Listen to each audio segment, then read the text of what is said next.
Hello and welcome to Read This, Edinburgh's most powerful book podcast. Well, what better way to celebrate Halloween than with an ominous whoosh? Today's interview is full of lurking observers, purgative screams, and the evil men do. My guest today is the writer John Thorne, co-creator of the Twin Peaks magazine Wrapped in Plastic and author of The Essential Wrapped in Plastic. His latest book is called Ominous Whoosh, A Wandering Mind Returns to Twin Peaks, in which John presents his astonishing reading of the series' revival in 2017. As a longtime fan of the show, I loved this book and was delighted to get to speak to John more about his work, the challenges of writing about David Lynch, and about television in general, as well as the slippery, literary side of Twin Peaks.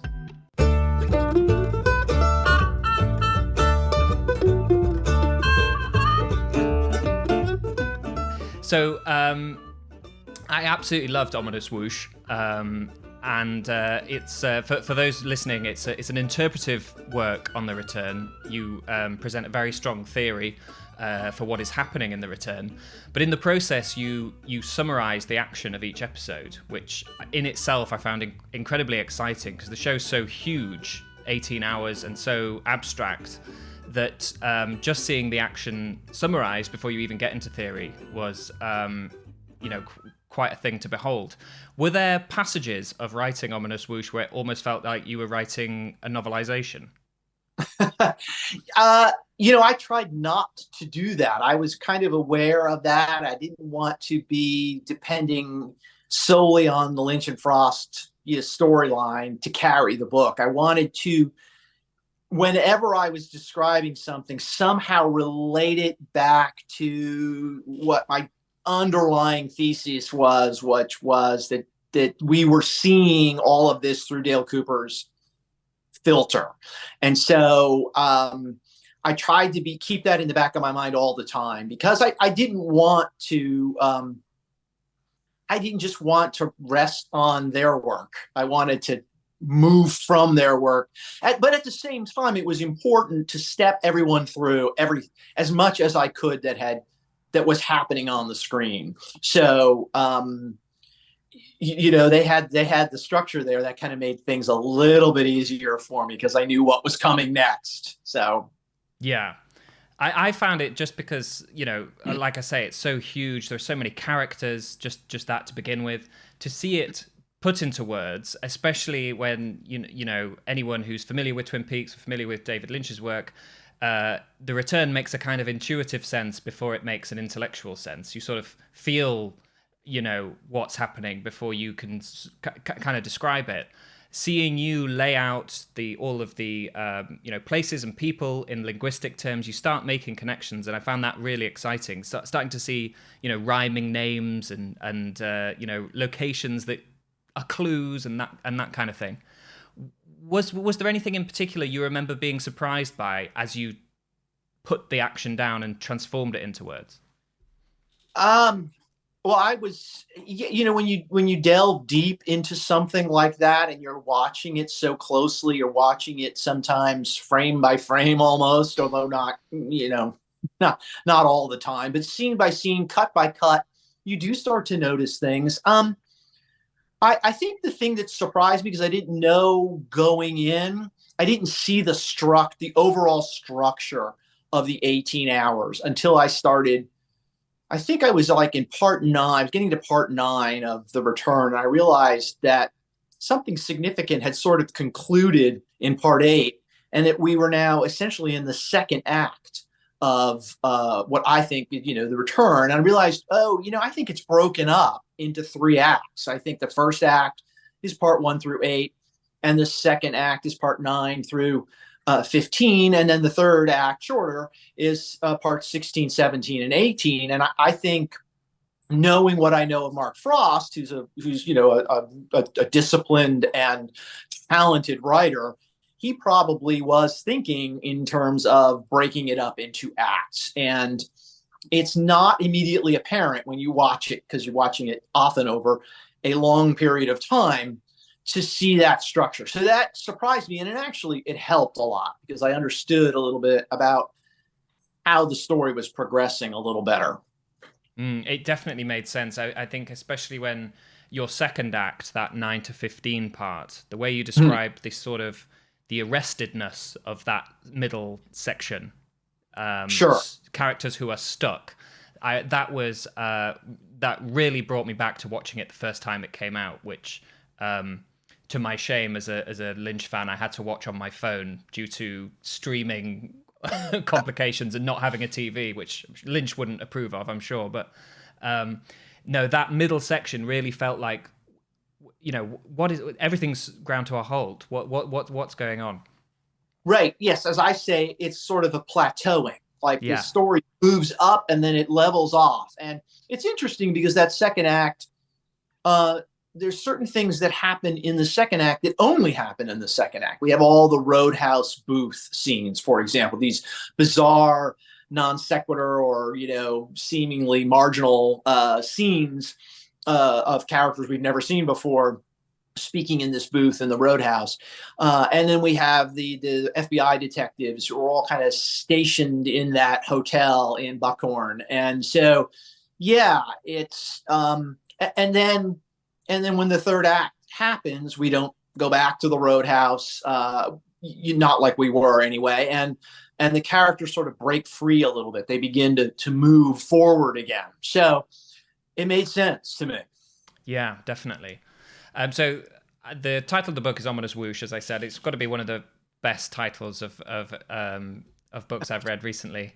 The your little quote for Act One is "Listen to the sounds," which is a line from the fireman at the start of the Return. And you have this terrific sort of avant-garde chapter, really, where you collect some of the subtitles, including Ominous Whoosh, and list them together. It sort of looks like a kind of strange sort of tone poem, and like a poem, you can detect some kind of emotional sense out of it, even though it's non-linear and sometimes it's a string of numbers, and sometimes it's these repeated screamings and whooshings and all of Yeah. this. What drew you in particular to the transcribed subtitles? Uh, it's interesting. I can actually tell you what the inspiration was. There was a book that came out on The Sopranos. I don't know how familiar you are with the television series The Sopranos. I don't want to ruin anything for you if you don't know how it I've seen ends. it through. I haven't read anything on The Sopranos, but I've seen it all. Yeah.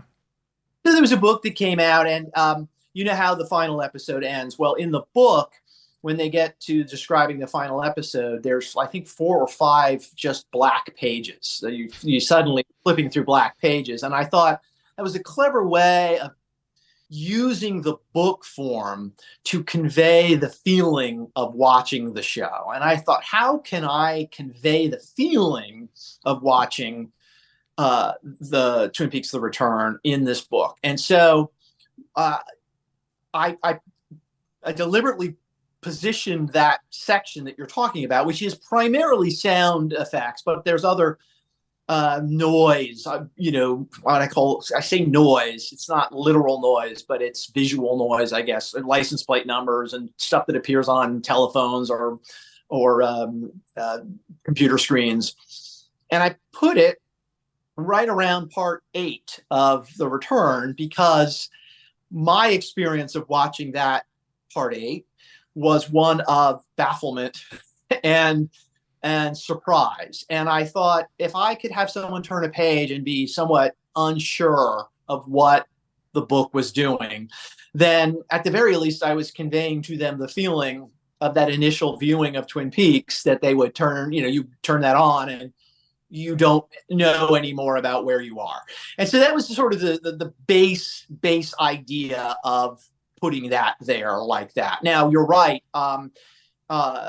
Listen to the sounds, and the importance of sound in Twin Peaks was also on in the back of my mind. I thought, yeah, the sounds are important, and let's sort of collect them all and try to get them in one place. I think you're the second person in the last month who has mentioned to me that it reads like a tone poem, and I'm glad it does.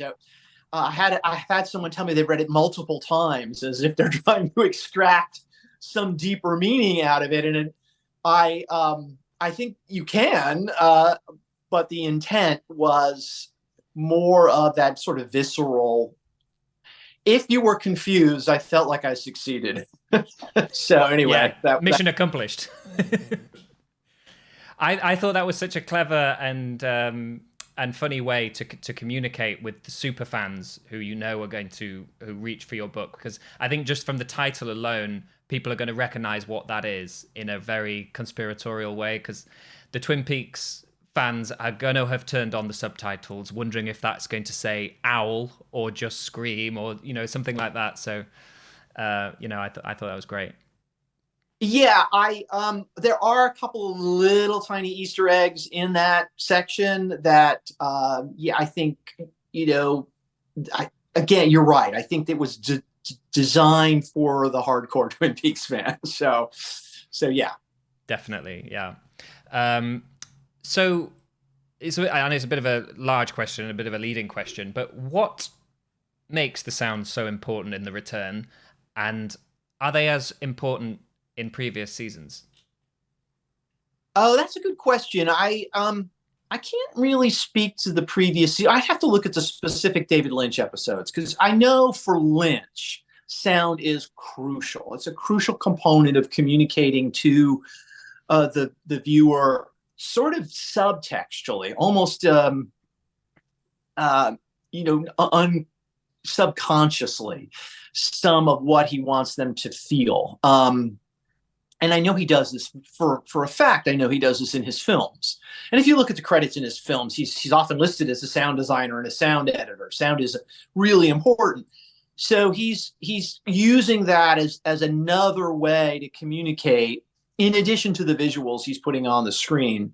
Um, it currently I'm studying very, very deeply Mulholland Drive, the David Lynch film Mulholland Drive, and I'm noticing how he employed sound to convey, I think, a particular meaning, potential meaning of what's happening in Mulholland Drive. And I think he does that.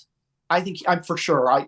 Those sounds that you hear seem random sometimes, but I think there's a deliberation to them. So, for example, you have a scene where I think it's in part one or part two where Ray Monroe is in the diner with Mr. C, and they're with Daria and Jack, and they're talking about Mr. C's plans. And at the very end of that scene, you hear a train in the distance. Now that was a sound effect that was added. Before that scene, we saw this train roar through. There was an actual visual of a train coming through. And I think Lynch is trying to convey some sense of maybe of power, of potential. He does that again. He does that in other parts. And so I thought it was worth really paying attention to that and talking about it. It's so easy with sound to just sort of overlook it or sort of passes by you and you don't really think about it. It really is kind of subconscious. But your question about the original series, I'd have to go back and look at the pilot. I know there's some interesting sounds in the pilot, and I certainly the last episode I go back, but I haven't honestly studied it to the extent I probably should. Because the reason I ask is that there's obviously quite a few sounds from the original series that are, like so much else in the return, remixed, given a fresh depth or a new kind of meaning. Um, you know, for example, Sarah Palmer calling out Laura's name, which comes Right. back in a really memorable way towards the end of the return. I think you're onto something there, and I think, in fact, I think that particular sound of Sarah calling Laura's name is also in Firewalk with Me. I think I have to go back and look because there's the shots of the fan. That was certainly an important sound effect for Lynch. It's sort of a haunting sound, this idea, this echoing sound. The house has sort of contained this horror in it for so long. I do think there were specific motifs, I guess, from that from the pilot and then from Firewalk with Me that carried with them meaning. And yes, I do believe Lynch knew that to use them again in the return would add that extra depth. Yeah. I think it goes along with it. I mean, I've never watched a show that feels like it's narrating its own effect, its own transmission, quite as much as The Return. You know, Yeah, you feel like the experience of you almost feel like the camera's on you watching it, because you feel like the audience response is being coded into what's going on in the film. I think truth to that. I do, and I write a little bit about that. Mm. But I do think that Lynch is very aware of sort of involving the viewer and sort of inviting the viewer to make their own sense of what he is putting out there. So It's extraordinary imagining him guessing what will be latched onto. You know, the confidence of doing that before you've done it, seems amazing to me.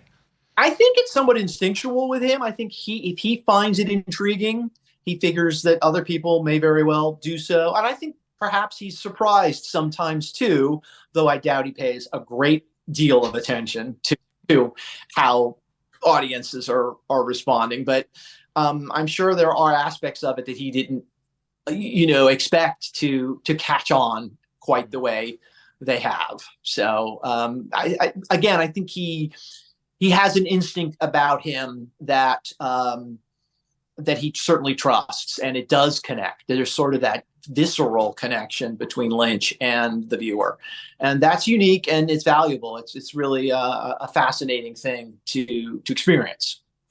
Definitely. Lynch fans will be aware of his many comments on the untrustworthiness or slipperiness of language. He says it again and again in interviews. It crops up obviously in his work. There are so many scenes of failed communication, grotesque failures of communication, from the alphabet up to The Return. And yet, the more and more I look at Twin Peaks, the more literary it seems. The references to Arthurian literature, which I know we messaged about briefly, but Kafka, who you write about quite a bit in Ominous Whoosh. There are the four quartets by T.S. Eliot, which we also mention. There seem to be a whole host of Shakespeare references in certain bits, and then there are, of course, the Vedic texts, which are so important to your theory, which we'll come to shortly. As well as the show's own poems and puns and word games and all that kind of thing. Do you think Lynch has got more literary, or has that always been there? That's a good question. I think I don't think there's a great deliberation on his part. Like, I've got to incorporate this particular book that really stuck with me. I do think when it comes to Kafka, he has a long relationship with reading Kafka. If you read interviews with him, he read them when he was like in his college years, and they I think they influenced him. And he actually said in an interview that Kafka could be his brother, almost be his brother. And Lynch did spend some time trying to adapt the Metamorphosis into a film. So I think those things resonate with him, and he wanted to. I don't think he wanted to literally try to adapt any of those aspects of it. I think he wanted to try to convey the same feeling he got from Kafka to the viewer, if he could, that influence was there. Um, he's kind of. I see more of the directors that he admires. Some of that influence gets a little. I think it's a little more obvious anyway to me. The literary stuff, I'd almost be more, I think, apt to credit to Mark Frost. I think the Shakespeare stuff, maybe Mark Frost. Certainly the Arthurian stuff. I think that was intriguing to Frost. Arthur Conan Doyle and Sherlock Holmes is Frost, and so when you have the combination of the two creators, then you get this sort of variety of influences coming in and sort of organically coming together, and then you see it reflected in Twin Peaks. Yeah. When people talk about Twin Peaks, there is a tendency to immediately talk about just Lynch, and you're very careful in your book to stress the collaborative nature of the whole series, principally with Mark Frost, his co-creator, but also what directors and writers brought to the show and that kind of thing. Is it difficult when you're walking your readers through a theory to identify the dyer's hand, as it were, for a particular moment, and be able to describe who is responsible for that moment. When I'm talking about, say, for example, the Twin Peaks: The Return or Twin Peaks: Fire Walk with Me, if I'm going to pull from the original Twin Peaks to find some evidence, I want it to be a David Lynch directed episode if I can, because he just had less creative control over some of the other episodes. And I think some people are too quickly to assign some of things that happen, say, in the second season, well, anywhere in this series where Lynch wasn't directly involved, to Lynch. And I think unless we know he was behind the camera or writing, we have to be careful about that. And so, well, when it comes to Mark Frost, of course, I mean, Frost is a co-creator. I mean, there's no question. And Frost, I feel a little more confident when I need to reference something, especially if I'm thinking about Frost, because I think his hands were a little more on the series, particularly in the first season, than Lynch's were. But I'm not sure I'm answering your question, but I think it's a tricky thing. Let's put it that way. The original series is a tricky thing because there was a number of creative people involved. There were different directors, there were different writers, and Lynch is there hovering in the background all the time to some extent. But for me, if I need to kind of bolster a point or to reinforce something, if I can't find the Lynch directed episode to do it, then I might not try to make the argument. In fact, I would not. I can't imagine trying to make an argument that Lynch is doing this or that and pull from a Tim Hunter directed episode or a Leslie Linka Glatter directed episode, because ultimately they're the final filter that story is going through, and it wasn't Lynch. Perhaps if he had been the writer of the episode, I give it a little more weight. But that, I'm always careful about that, because it's too easy to get off on all these different paths that Lynch may not have really been involved with. Yeah, no, that's the way it seemed to me, especially when it seems to be so much grey area when you hear interviews with actors he's worked with, and the level of collaboration sometimes with them, and them left to come up with things for their character, but they describe it almost as if they were channeling David Lynch. So it felt like it must be difficult to like verify, this is a Lynch thing, this is a Frost thing, this is a, Well, yeah, and that, I mean, I did some careful research on the Twin Peaks: The Return, and I think it's fairly public knowledge that, Lynch and Frost wrote the sort of core script together. Frost admits that at a certain point he went off to write the books that he did, and that David Lynch continued to work on the script. So, and you can look at the Mark Frost book, Conversations with Mark Frost, where he talks a bit about this. So there are parts of it that I think are more Lynch than they are Lynch and Frost. And I also believe that when it comes to any kind of film or television, again, that last filter that the story passes through is the director. I mean, I guess you could argue maybe it's the editor, but really is the director. And so I will find myself assigning a little more meaning to Lynch's deliberation here. And I don't in any way want to try to dismiss Frost. I tried not to do that, because I do believe he was a very present, creative storyteller in this project. But ultimately, again, I mean, Lynch is on the set. He's got the camera, and then he's in the editing room and remixing the sound and all that. And so you can kind of weigh it a little more toward Lynch. I think Frost would acknowledge that. Yeah. Yeah, and the behind the scenes footage must have been very useful for that, because there's tons of it for starters, which seems a bit unusual for the Return. But there's lots of moments where you see Lynch coming up with stuff that ended up in the Return, and sort of see the organic forming of moments. Yeah, those behind the scenes documentaries that are on the one of the home video releases.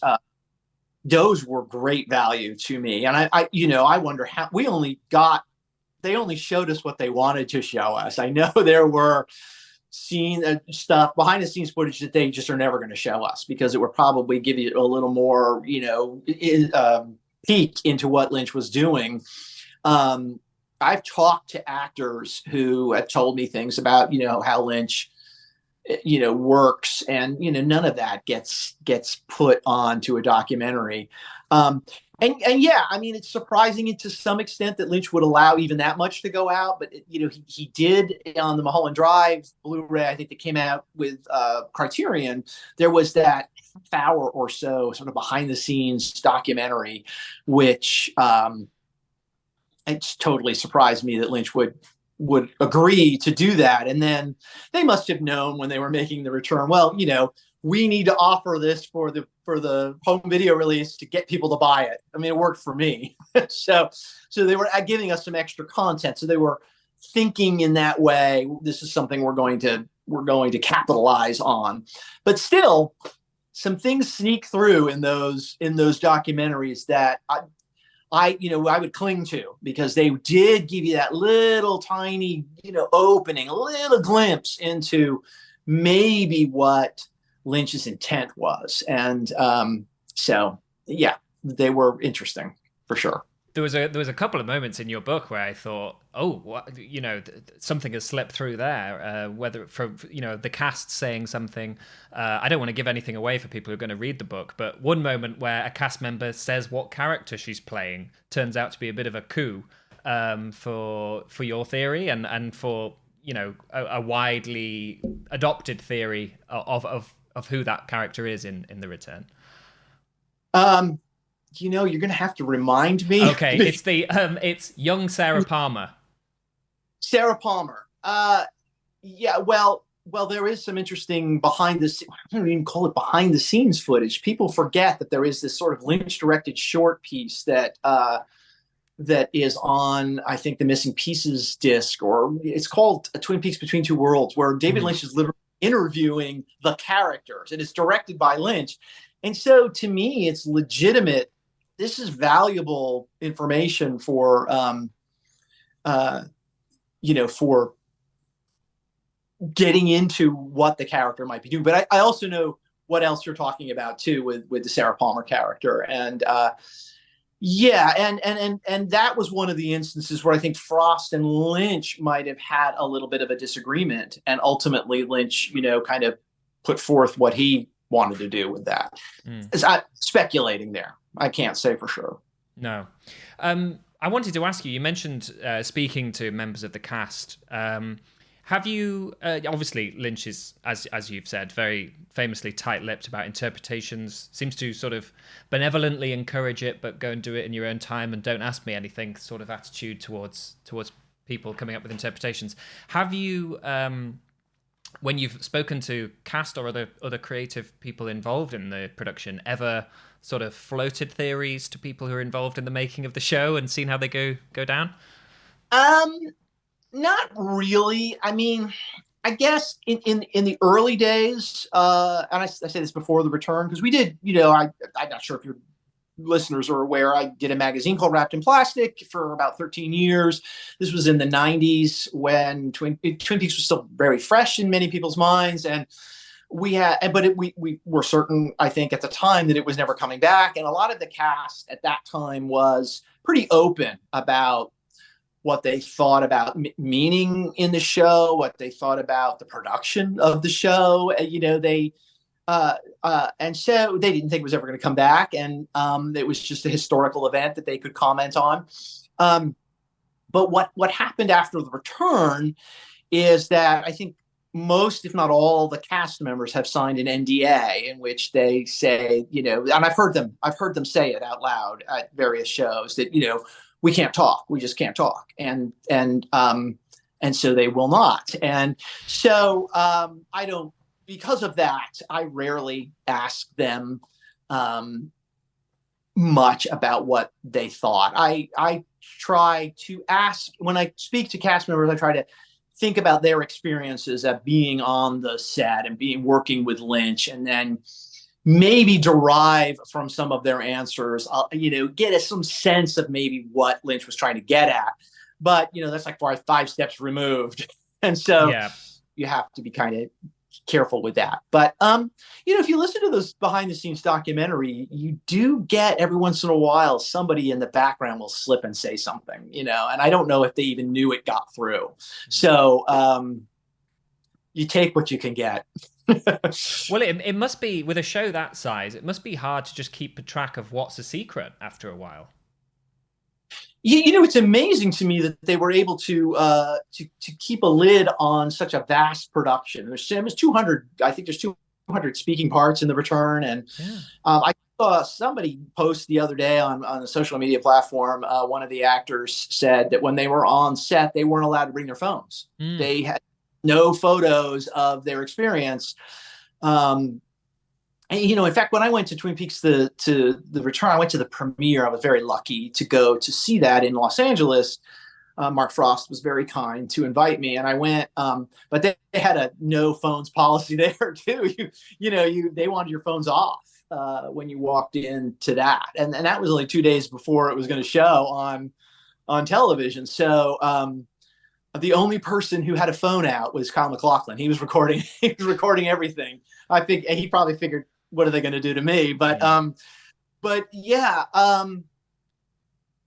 they truly did keep everything secret, and I think they really kind of hammered that home to people. We want to keep the mystery of this alive as much as possible. So you rarely hear them talk about it, and you don't see much behind this unless it's authorized. It's hard to get that glimpse. Yeah. So the theories the theory you put forth in Ominous Whoosh centers on the role of Cooper, Kyle MacLachlan's character, and Laura Palmer. Let's if we talk about Cooper first. You present a really thrilling sort of vision of the Return as not a dream, not kind of a waking dream, objective reality, but a sort of mediated through the psyche of Cooper. What first sort of gave you an inkling that was the case? Well, I think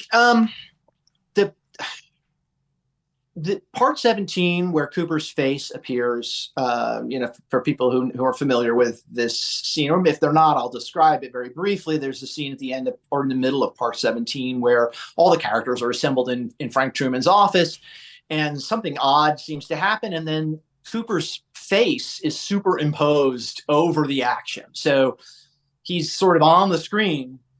None of the characters in the actual story on this, in the office are aware of this face.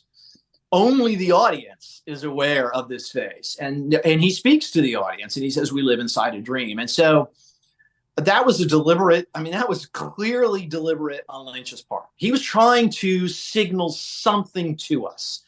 Now, I can't say for sure I know what he did, but I know he was signaling something. So I tried to come up with an idea. What was he signaling to us? What was he trying? Why do that? There was a reason. So why do that? And then I got into thinking about some of these odd things that happened in the story that could easily be explained as, well, it was all a dream. It was just, it doesn't make sense. Well, a dream doesn't always make sense. So we can throw we can sort of excuse it. I didn't want to do that because I felt like Lynch and Frost and all the actors and all the fans were invested in some of these characters, that they felt that they had their own autonomy to them. And so if you dismiss the entire story as a dream, then I think you reduce the impact of, say, the death of the log lady, or the reunion finally of Big Ed and Norma, and some of the other things that happened. And so I didn't want to fall back on the dream theory. And yet there was a subjectivity to this story. There was something that didn't quite make sense in a normal way. And so my effort there was, and Lynch has said in interviews, so that was another key component of my theory, Lynch has said the world, well, he's quoting the Maharishi, the world is as you are. This idea that every one of us sees our own unique world. And so if, you and I were to witness say a car accident or something like that, we would both get most of the details right if we were to describe it to a third person, but there would be something about your version that would differ from mine. And it was, that's the way you remember it. That's just literally you saw it in a different way than I did. And so I believe Lynch was trying to convey some of that. And so that what we were seeing happen on the screen in the Twin Peaks: The Return was not a dream, but a skewed version. We were seeing what Dale Cooper was seeing. And that kind of explains why the face appeared the way it does. And so it wasn't always reliable, but it told us something subtextually. It told us something about the mind that was processing the story. And so in a way, we got closer to that character, Dale Cooper, whom I think for Lynch in this story was the main character. This was his story. And so he's trying to convey to us the troubled mind of Dale Cooper, the confusion of Dale Cooper, without literally showing us some external action that's confusing him. We're having to derive that confusion by the way he's processing the story we're watching. It's complicated, I admit, but I think for me, anyway, it helped the show. It made the show more comfortable for me. It made it more valuable to me. I think it expanded the show in many ways for me. It also made it make a sort of sense that I was comfortable with. I agree. I think it's completely compelling, and it elegant, and also quite funny to reflect on. I mean, I loved The Return. I was like perturbed by a lot of it the first time around, but couldn't wait to rewatch it. I think most people were perturbed by some things that happened in The Return.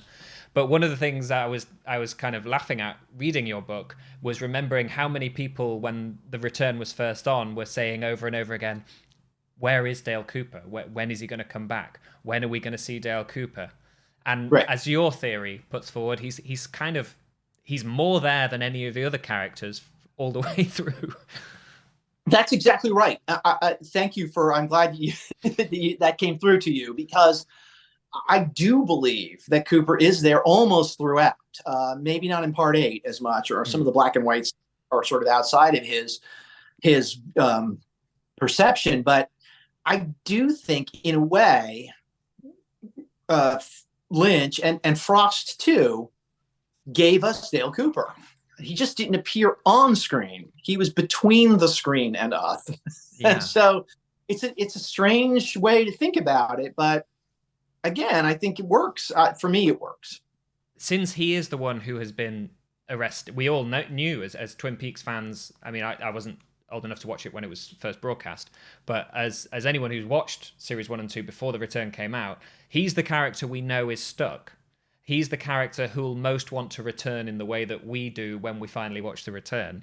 So it made perfect sense for him to be the sort of the surrogate audience and really willing himself back in the same way that the audience was. Yes, yeah, I think that's that good way of looking at it.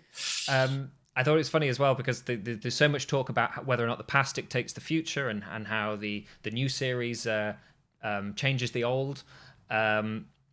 And we see that literally happening towards the climax of The Return. Your theory of the Return being this mediated narrative, this slightly subjective reality from Cooper. You would never need to ask this before about season 1 and 2, but do you consider season 1 and 2 unmediated, or is it, That's a good question. I don't. It's a really good question because. Well, you got to remember too, there were a lot of creators involved. So, I mean, then you get into that, which intent behind, the author's intent behind what we're seeing. When you have so many people working on it, it's hard to pinpoint it, like that. I think maybe in the last episode, I think I think Lynch came in, and we know, it's documented that Lynch came in and basically threw the script away, that the original script for the final episode, and rewrote it. And I think you could make an argument that there might be a mediating presence there in that episode. Lynch is always interested in the interiority of his characters. I mean, if you look at any of his films, even the ones like that seem, obviously, overtly, on the surface, which is somewhat diminishing them, but like The Straight Story is a great example. The Straight Story looks like we're seeing a story. We are seeing a story of a man who's traveling to find his brother, but there's a lot of interiority that's being conveyed. A lot of the things that happen in The Straight Story could possibly be Alvin Straight's perception of what happened, and not necessarily literally what happened. So I think that Lynch likes that, and I think he's done that over and over again in his films. So, I mean, going back to season 1 and 2, I think Lynch and Frost had a different mindset when they were making that than they did when they were making The Return, and so I'd be careful to get too overarching a theory on how it really was sort of a conference call show. There are a lot of people involved in that. But worth thinking about, for sure. Worth thinking about, does Lynch want us to think about it that way now, even if it wasn't intended that way originally? Quite possible. It's sort of irresistible, and there are moments where we're clearly seeing one person's version of reality. Sarah Palmer seeing visions in her living room, that kind of thing. We're aware that not everyone in the room isn't seeing that. Yeah, I mean, definitely when we get to scenes like that, there are other scenes for sure in the region. I mean, you think about Josie's face in the drawer pull. Who was seeing that? No one ever acknowledges that happened. The only people who saw that were the audience. And so I don't know if they were going to have some revelation later on down as the show continued, that someone actually, there's a hint that maybe Pete was aware that Josie was haunting the Great Northern. But so there are fascinating parts of the original series that you've got to wonder about, who is essentially the focalizer, who is seeing it. Sometimes it's no one but us. And so it gets into that fascinating area of trying to derive some objective truth out of it when so much of it is subjective. Absolutely. And it's intensified in The Return. You talk about, I think early on in the book, you talk about the proliferation of characters who seem to be just there to watch. And it's another thing that makes you very self-conscious as an audience member, because they don't do anything other than watch, some of them. Yeah, I mean, and Lynch has done this in other works. He did it in Fire Walk with Me. But there are some fascinating characters. I'm thinking of the two sort of misshapen figures in the dark at Beulah's. This is in part 1. There's this odd couple of characters. I had a chance to talk to George Griffith about that. He plays Ray. And I can't really, relate his story. He's the one who would have to relate it, but it must have been interesting to be on that set, because I don't think that was initially planned, but it came sort of as a last minute thing that these characters were going to be there. But they do represent that idea that there are forces or consciousnesses that are observing, that are sort of there. And what do they represent? Are they stand-ins for us, the audience? Are they some sort of reference that maybe there are higher powers or layers of reality, and then there's someone who is manipulating what's happening on this plane of existence? All of that is legitimate. All of that's worth thinking about. Lynch doesn't in any way direct us to one or the other. He just puts it there to give it that ambiance, to give it that that potential, and that's what makes it so incredible. I love the stuff like that. Me too. Yeah, definitely. We mentioned part 8 just briefly there. It's one of the episodes that's particularly thrilling to see you put into words, because it is wordless for a large section, and the depiction of the Trinity test, where what we're seeing, we're talking about different audience members.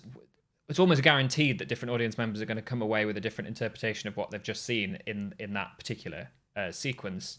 We might appear to see that the Trinity test coincides with the canonical Twin Peaks version of the birth of evil that seems to be being presented. But as you point out in Ominous Whoosh, it doesn't really fit with what we know of Twin Peaks. We have a reference in the original series about the woods around Twin Peaks are full of an ancient evil, Right. and it feels like that means more ancient than 1945.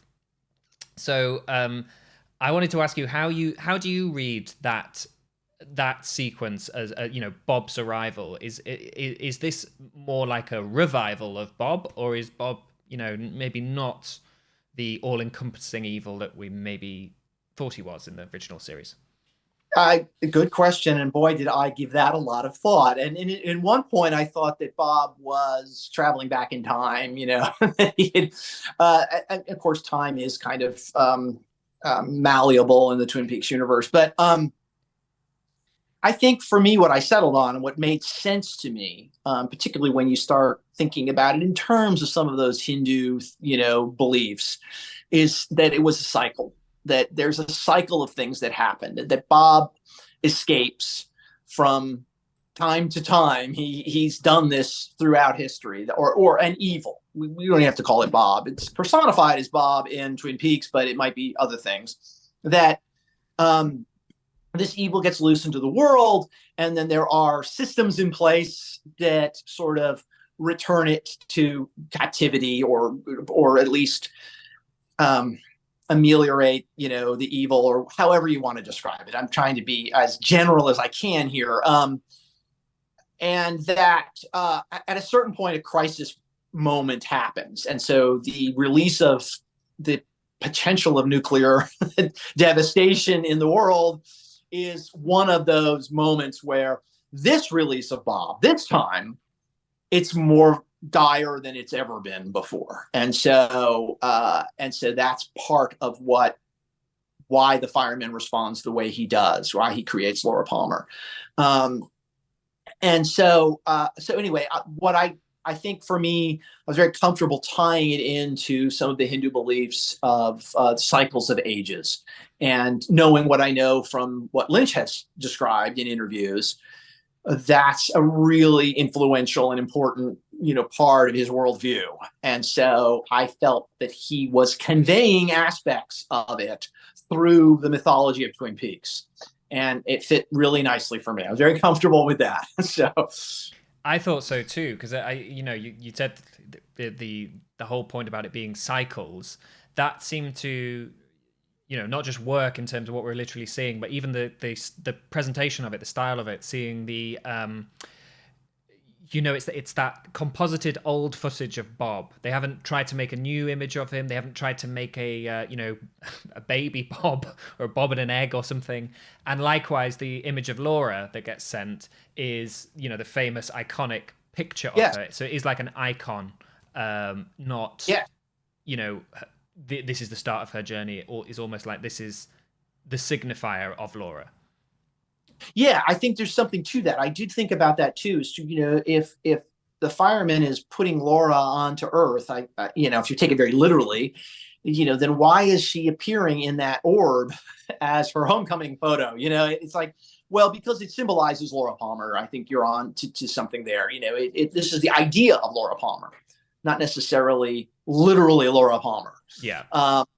That she is her own being. I think that's important to acknowledge, but that she also has perhaps another identity that's extremely important into the larger cosmological, universe of Twin Peaks.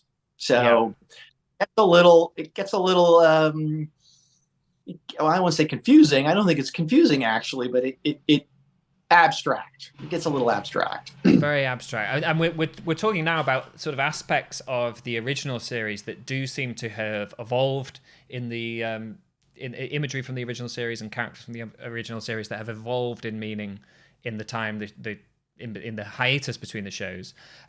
Your theory of Cooper kind of implies a criticism of him for assuming that the past dictates the future, assuming that he is the hero, assuming that he will assume a kind of godlike providence over the narrative, which he appears to fail to do. I just thought, what's one thing I kind of wanted to ask you about was that I thought that attitude reflects, in a really sort of amusing way, Lynch's own working processes of doing what we've just described, that reconfiguring things a little bit, not letting things lie. So things like the transformation of Judy from the thing the monkey says to what Judy is in Fire Walk with Me and what Judy is in The Return. The white horse that appears to Sarah Palmer, which seems like something quite different in The Return from the original series. You mentioned the harmonics that Lynch describes of ideas. As long as the harmonics are okay, you should be all right when you return to these. He has such a confidence in these old ideas. Yeah, and I think he's not afraid to reinterpret necessarily or expand upon them. I mean, one of the things that's still, I think, one of the biggest issues of debate in the Twin Peaks narrative is the ending of Fire Walk with Me, which has Laura Palmer appear in the Red Room with Dale Cooper after she has been killed, and she sees an angel, and it's a very happy moment for her. You could argue whether it's a happy ending or not, and some people say it's the happy ending, and some people say that she at least finds some peace.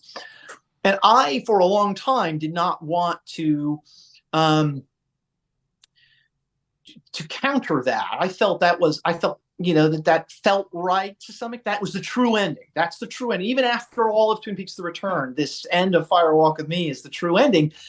But then I thought, as given some of what Lynch said in that Between Two Worlds section, where we actually have Laura Palmer, apparently, and this is Lynch dialogue, talk about what happened to her after death. And then Lynch himself in an interview talking about that ending and using that phrase you just said, harmonics, the idea that it kind of resonated for him in a different way.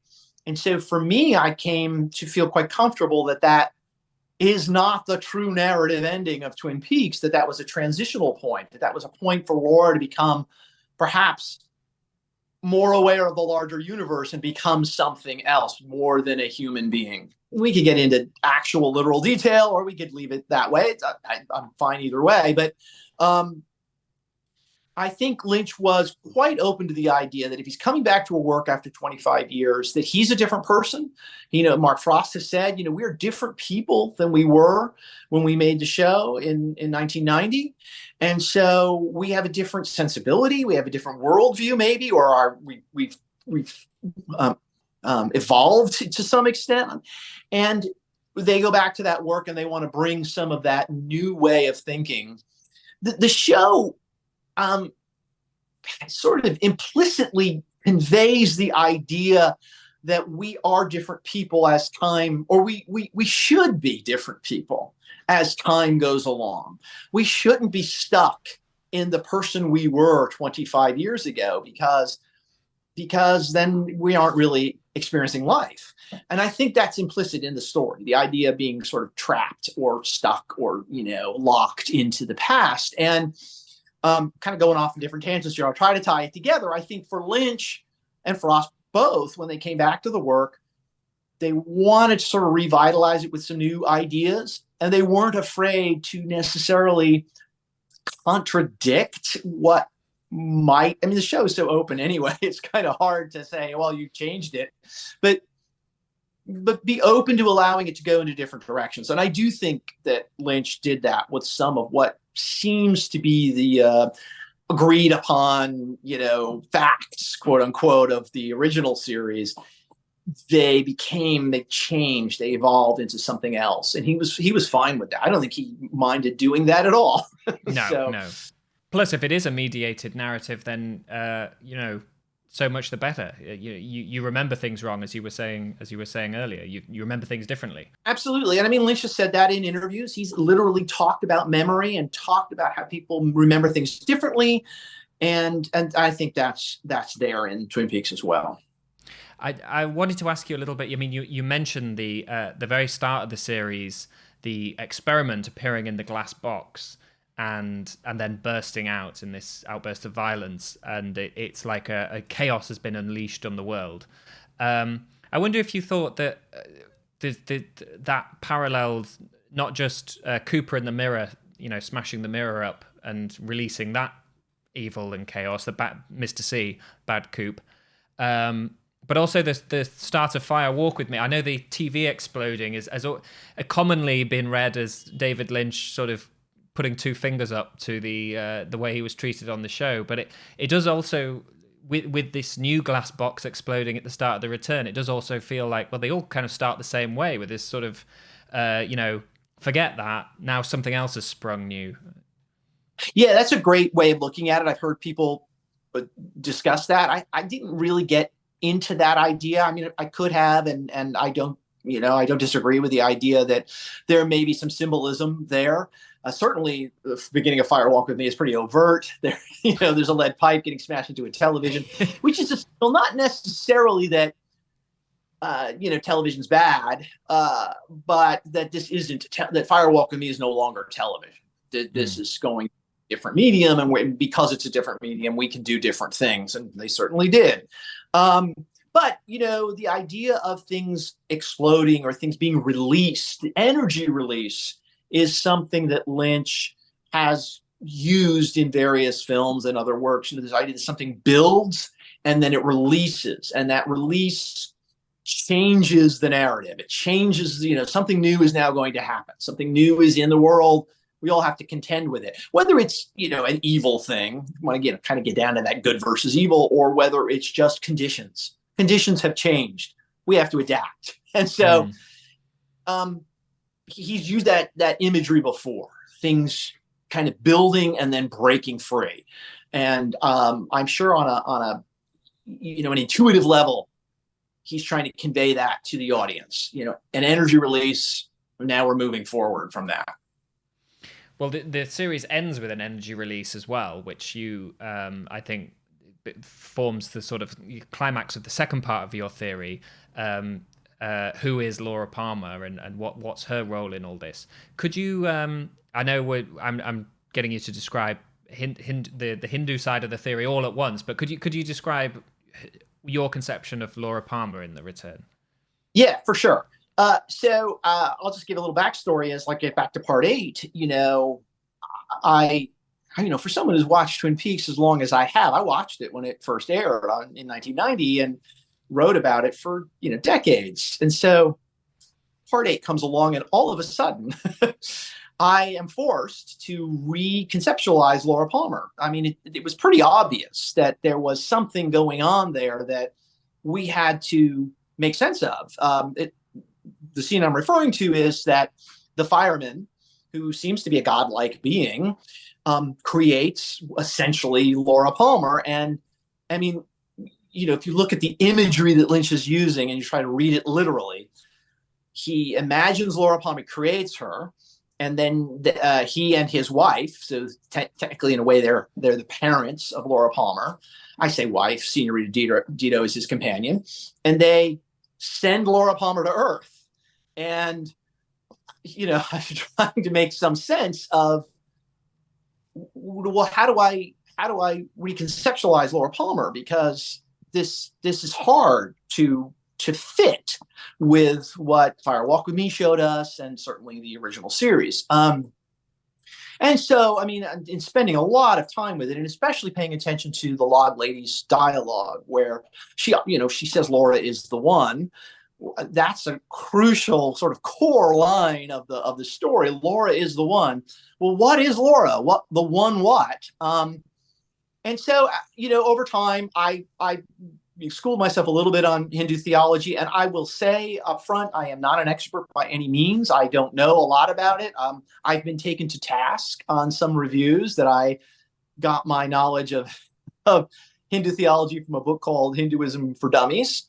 But you got to start somewhere, and it wasn't the only book I used. I read a lot of the actual texts, the various Bhagavad Gita and some of the others. But anyway, I'm bogging down here, and I don't mean to. So what I found was what looked like a parallel in the Log Lady's dialogue with some of the philosophy of Hindu belief. And then, of course, Lynch in interviews has literally said, we are in a cycle of 4 ages.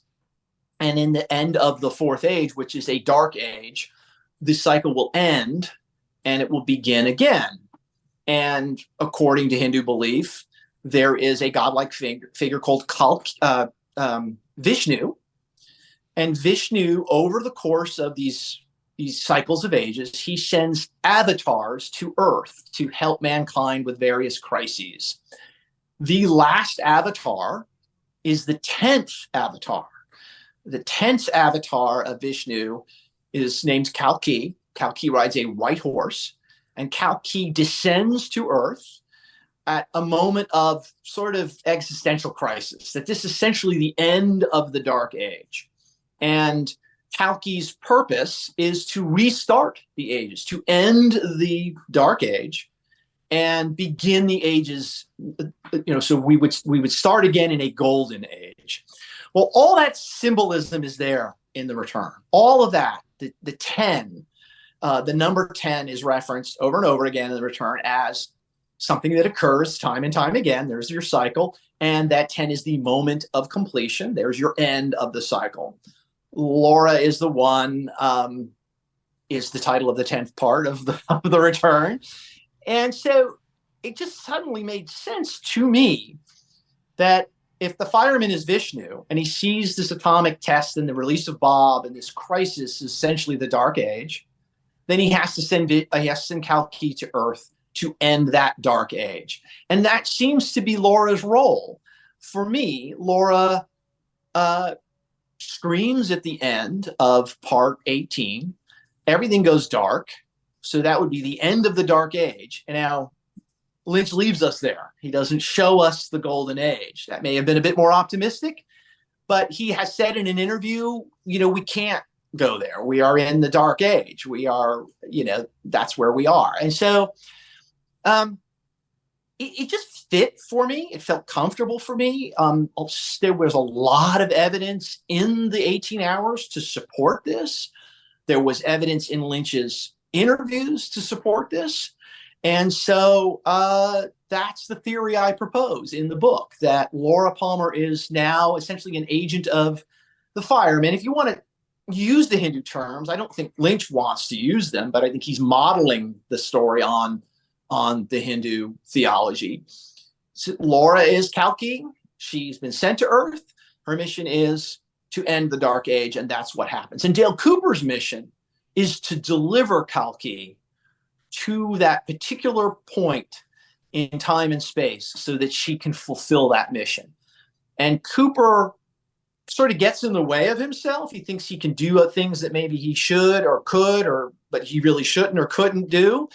And finally, he essentially acquiesces or is not even aware himself that he needs to deliver Laura. That's all he needed to do. And that's why he's left somewhat confused at the end, because he just can't see the larger picture. And so he delivers Laura to that particular moment. She screams, the end.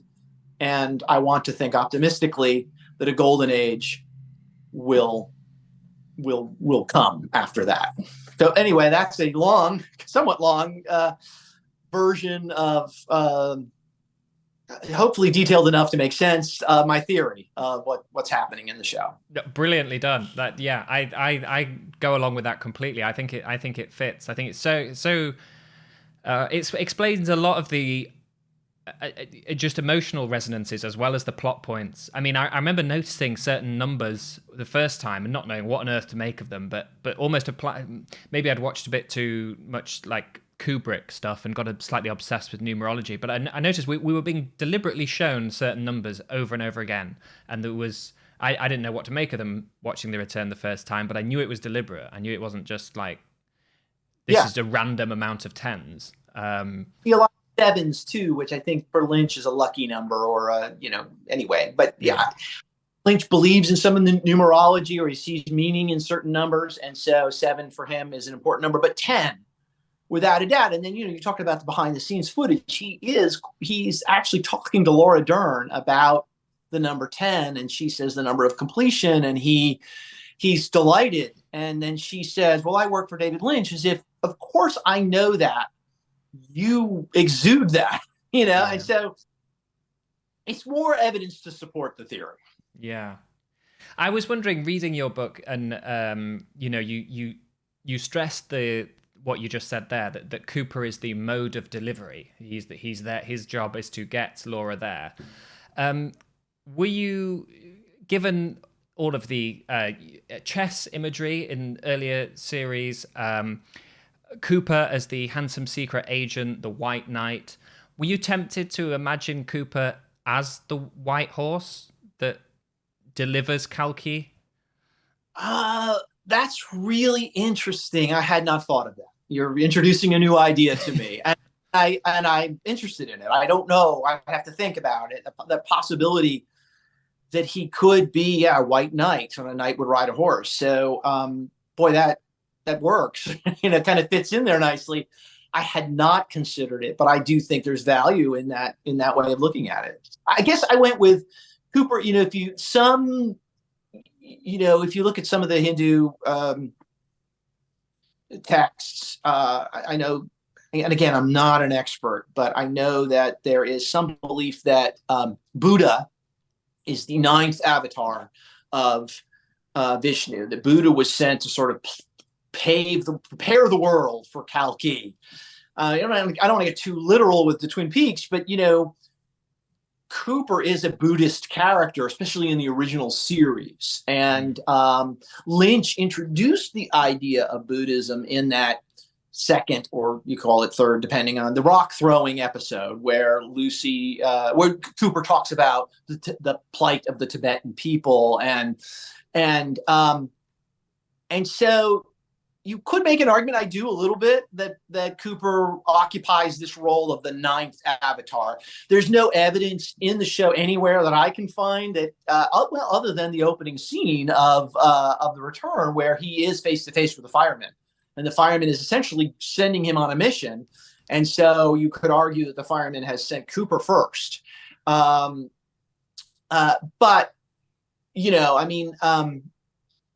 But the idea that he's connected to Kalki in that way is equally fascinating, I think. So worth thinking about. That you've answered the question I was going to ask next, which is, do you think we have any hint of the other 9 avatars? Do you think they're seeded throughout the lore? But yeah, you're right. Yeah, I think Cooper's the only one you could. You could potentially go and look at some of the others. Again, and I'm not an expert. I want to keep emphasizing I'm not an expert. From what I have read, the various avatars, the crises that the avatars have to deal with they get more dire, I think, as time goes along. So any crises that someone before Cooper, it wouldn't quite be as existential maybe as what Cooper and Laura have to deal with. So, but when you mentioned Cooper as the white horse, I think it's important always to mention, when you're talking about Twin Peaks, particularly Twin Peaks: The Return, the 2 most crucial characters are, without a doubt, Dale Cooper and Laura Palmer. And so we have all these other characters which are fascinating. They all have great value to them. Some more important than others. But I think if we focus on those 2 characters and their relationship over the time, that's the story, I think, at the core of Twin Peaks. And it carries through to the end. Even if Cooper himself isn't necessarily aware of it, his connection to Laura Palmer is vital. Yeah. I think it makes a lot of sense. I know some people's reaction to The Return, seeing Laura Palmer apparently sent down from above to be sacrificed, in some people's view, put them off. The idea that she was sent to counteract an evil, but is a victim. I think it makes a lot more sense imagining her as an avatar, as this sort of, and especially in Return, where we see other kinds of avatar, perhaps less pure forms of avatar, that in the tulpas. Oh yeah, that makes a lot of sense for it, because you could look at it one way and go, the fireman is definitely sacrificing quite a few people on his quest to counteract evil. Yeah, and that scene in part 8 where the fireman sends Laura down, I think a lot of people independently, I was one of them, sort of jumped to a conclusion that, oh, Laura has been sent down to combat Bob because we know the history. Bob is going to go after her. But, she never combats Bob. I mean, she doesn't combat Bob in Fire Walk with Me. She resists Bob, which is important. But she's never, ever, if her mission was to stop Bob, she failed. I mean, she doesn't stop Bob. Bob is actually just a symptom. He's not really what she's trying to fix. She's trying to stop the dark age, or not, I shouldn't say stop. She's trying to, end the dark age and restart the cycle of ages. It's a much bigger, more important, philosophical idea than just the simple, oh, he's evil and I'm going to stop him. And I would argue, and I think I do in the book a little bit, you can't stop evil. You cannot do away with evil. Evil will always be there. We're dealing with, in the real world right now, we're dealing with some terrible evil things. It's always going to be there. And so, I think it's naive of us to look at a story and say, oh, they're going to stop the evil. Well, what happens after that? I mean, evil is intrinsic. It's there. So how we deal with evil, that's the story. How do we contain it? How do we keep it from becoming, more violent and more threatening? That's the story. So anyway. That attitude seems to be articulated in the scene with Cooper's superimposed face, the fight with Bob. That feels like almost a sardonic commentary on what a killing evil looks like to people who think they can. The fight with Bob in his pellet or in his egg sack and being punched by Freddy. Yeah, and that seems interesting, and it also somewhat callback to the last episode of the original series. The original intent in the script was that Cooper was going to essentially, have to stop Wyndham Earle, and there was a conflict between these two characters. Well, Lynch wasn't interested in that. Lynch isn't interested in that external conflict. There's a bad guy out to get me. He's interested in why I can't move forward, why I can't take action. What's inside me that's stopping me? What is my internal conflict? And he restructures that last episode to get more at Cooper's failings or Cooper's flaws than Cooper having to combat or be in conflict with something outside of himself. And so in that part 17, you get some elements of that. You have a scene where it's not Cooper, it's Freddy with his green glove, and he punches Bob, and you get sort of superficial satisfaction of Bob got punched, and now he's been defeated, and we got that stereotypical ending in a very non-stereotypical way. And then you have Cooper come in and ignore it completely. Essentially, they're observing, but he doesn't take any action. And then when Mr. C is laying dead on the ground, I thought this was really important to reference and to talk about to some extent, is that Cooper never takes any responsibility for his evil half's actions, and that evil half is part of him, unbalanced and unchecked, and how do we deal with the fact that we might have some of those impulses inside us? And so, but Cooper doesn't. He doesn't even, not that it was necessarily his place to apologize, but in some way acknowledge some culpability. He doesn't. And I think that's a flaw in him there. I think that he would prefer to look to the rest of the assembled characters as a superhero who will save the day and not in any way is responsible for the conditions that they're dealing with now. And so I think that that's an important part of that story there. And I think it speaks to some of the issues that Cooper is dealing with and some of the problems that he has to overcome. So anyway, more could be said about that. I tried to get at it a little bit, but I probably didn't get at it to the extent it requires in the book. I was sometimes wondering, reading the book, is there any chance John would record a commentary for the series that we could... There are so many little moments. Well, that's very kind of you to even think of that, but David Lynch would not want that. He No. would he would not want that at all. Um, I don't know if you're aware, but the first season was released to DVD back in 2001. I think that was for the first time, and there was audio commentaries on they didn't have the pilot, but there was audio commentaries on the 7 hour long first season episodes. Those have never made it transported over into subsequent home video releases because Lynch does not want audio commentaries on anything. And Yeah, I can so, imagine that. Who did the audio commentaries? there was a number of great comments. I think Tim Hunter does one, Harley Payton's on one, Leslie Lincoln Gladder's on one. I have to go and look, and I'm sure I have it right handy. But I offered to Craig Mailer, who was my partner when we were doing Wrapped in Plastic. We both offered to do an audio commentary if they wanted. They already had people who were more closely associated with the show, and so we weren't, we were kind of in the running for that. But those are fascinating if you ever get your hands on them, and they're invaluable in many ways. But they only exist on that one particular home video release. And Lynch, I don't think Lynch was very happy about it at all. So. Nixed it after that. Now I'm not not surprised knowing This is a random curveball of a question, but have you seen Killers of the Flower Moon yet? I have not seen it. I did read the book when it first came out. I'm a fan of David Grann, the author. His nonfiction, I think, is great. So I read the book, so I'm familiar with the story.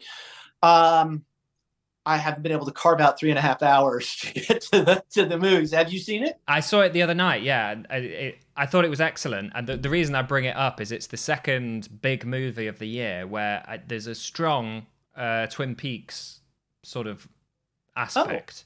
I don't want to spoil anything for Killers of the Flower Moon, but the other movie I thought was more obviously Oppenheimer, which obviously restages the Trinity test. And that's important for me to see because I had the opportunity to see it here in Dallas on one of the, I think, 20 or 30 screens in the country that had it, the big 70 millimeter IMAX, and that was really, really worth going to. I'm happy I did that. Yeah.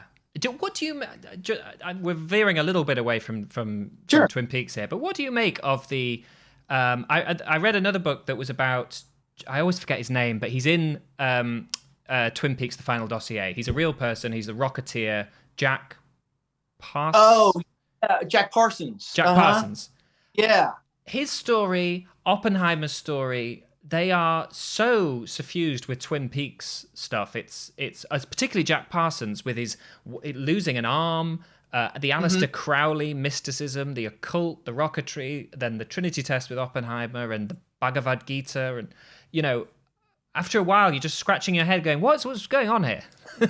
Yeah, and that I think we can really attribute to Frost. That's not Mark Frost. Obviously it's from his book, the Jack Parsons stuff. He did a lot of research into that. I think Frost has been interested in all of that occult, and he brought some of that into the original series too. He studied the Theosophy and the Madame Blavatsky and all of those spiritualists from the late 19th century, and he incorporated some of those ideas. That's where the Black and White Lodges comes from, and so I think that's a Frost thing. I don't know a lot about it. I mean, I know about Oppenheimer. I read, in fact, I had read the American Prometheus biography of him before I'd seen the film.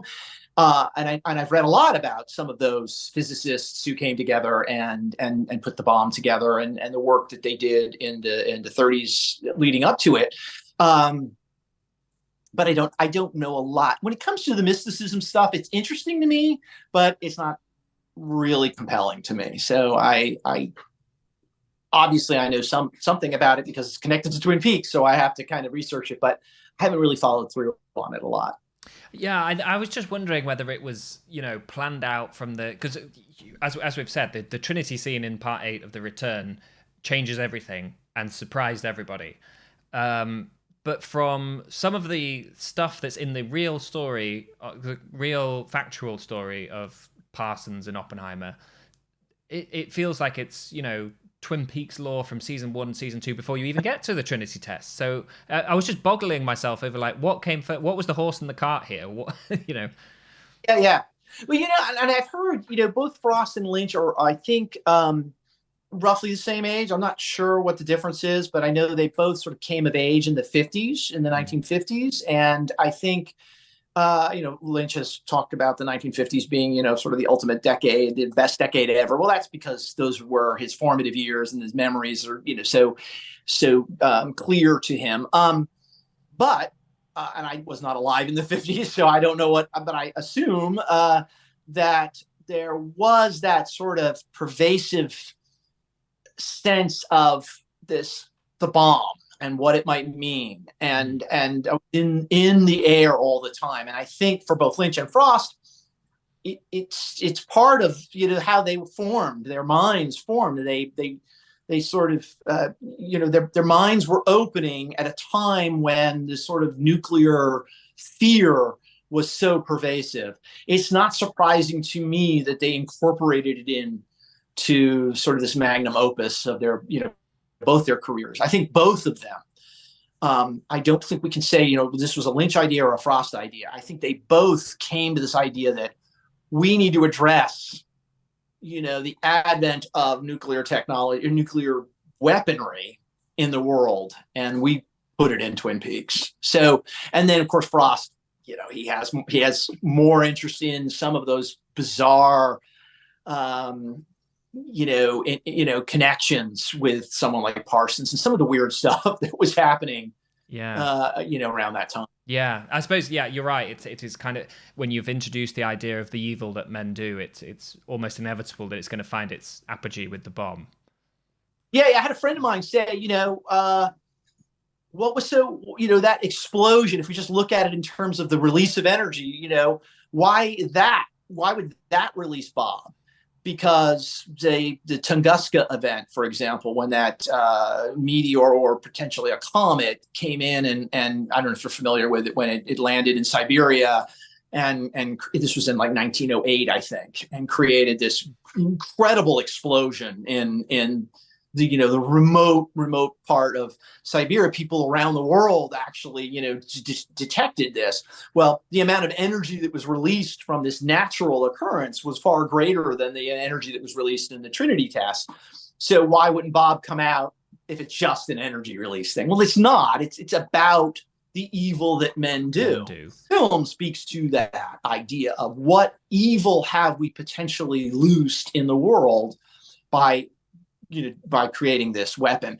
And so that's why it's Bob. I mean, that's why it's the Trinity test. That's what they're getting at there. Arguably the beginning or the culmination of the Dark Age. Yeah. If it was a meteorite, then, Bob would be in some kind of indirect way an alien and not a reflection of... Not a reflection of humanity or that again, the evil that men do. Absolutely. Yeah. Oh, well, John, thank you. So I've got to the end of my questions there. Maybe just to finish up, can you let people know where's the best place to get the book?